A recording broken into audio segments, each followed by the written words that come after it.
नमस्कार, मी Gauri Suryavanshi. S Marathi news मध्ये आपलं स्वागत. वळूयाच्या बातमीपत्राकडे. मालवण येथील राजकोट किल्ल्यावर छत्रपती शिवाजी महाराज यांचा पुतळा कोसळल्याने शिवप्रेमींच्या भावना दुखावल्या. त्यामुळे या घटनेची चौकशी करून जे दोषी असतील त्यांच्या कायदेशीर कारवाई करावी अशी मागणीसाठी राष्ट्रवादी काँग्रेसच्या वतीने तहसीलदार मुकेश कांबळे यांना निवेदन देण्यात आले आहे.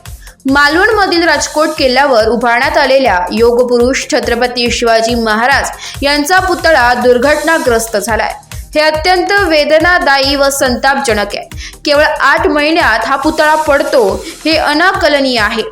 याप्रसंगी माजी जिल्हा परिषद उपाध्यक्ष प्रकाश वडजे, तालुकाध्यक्ष राजेंद्र उफाळे, विलास कड, विष्णू पाटील, संजय मोरे, हिरामण गावित, कैलास मावळ, कृष्णा मातेरे, अतुल निगळ, मधुकर बोरस्ते, नरेंद्र पेलमहाले, अजित कड, परीक्षित देशमुख आदी उपस्थित होते. मालवण येथील राजकोट किल्ल्यावर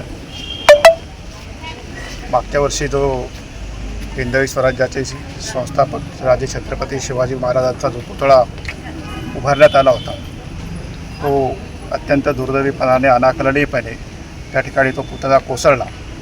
ही महाराष्ट्राच्या दृष्टीने अतिशय अशोभनीय बाब आहे.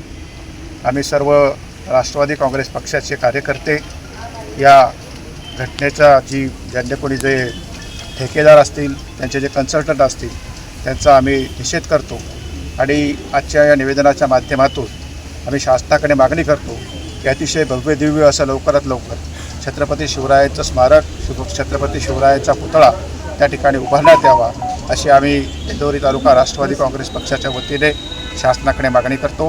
कालच आमच्या पक्षाचे राष्ट्रीय अध्यक्ष, राज्याचे उपमुख्यमंत्री माननीय आमदार अजितदादा पवारसाहेब यांनी तमाम राज्यातील 13 कोटी जनतेची त्या ठिकाणी माफी मागितलेली आहे आणि म्हणून जनतेच्या भावनांशी न खेळता या ठिकाणी जनतेच्या भावना ह्या अतिशय तीव्र असल्यामुळे छत्रपती शिवरायांचा पुतळा मानासन्मानानं पुन्हा एकदा राजकोट किल्ल्यावरती उभा राहावा अशी मी शासनाकडे राष्ट्रवादी एस मराठीसाठी तालुका प्रतिनिधी अशोक निकम, दिंडोरी.